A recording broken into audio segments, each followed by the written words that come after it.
நாங்கள் நடத்துவது அரசியல் கட்சி எனவும் அரசு குற்றங்களை சுட்டிக்காட்ட வேண்டியது எங்கள் கடமை எனவும் தெரிவித்துள்ள முன்னாள் அமைச்சர் அனிதா ராதாகிருஷ்ணன், பெண்களுக்கு பிரச்சனை ஏற்படுத்துபவர்கள், கஞ்சா விற்பனை செய்பவர்கள் என எல்லோரும் தாவேக்காவில் தான் இருக்கிறார்கள் என்று குற்றம் சாட்டியுள்ளார்.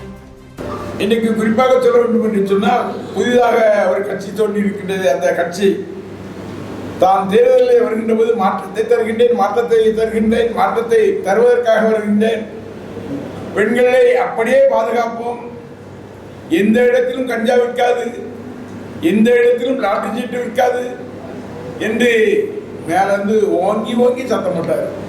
இது போன்ற பெண்களை மனப்பங்குபடுத்துகின்றவர்கள், அதுபோல கள்ள லாட்டரி வியாபாரம் செய்கின்றவர்கள், கஞ்சா செய்கின்றவர்கள் யார் என்று சொன்னால், இன்றைக்கு அதிகமாக இருப்பவர் புதிய கட்சி இருக்கின்ற, அந்த புதிய கட்சி தொடங்கப்பட்டிருக்கின்ற அந்த கட்சியில் இருக்கின்றவர் தான் அதிகமாக செய்கின்றார்கள் என்று காவல்துறையும் சொல்கின்றது, பொதுமக்களும் சொல்கின்றார்கள்.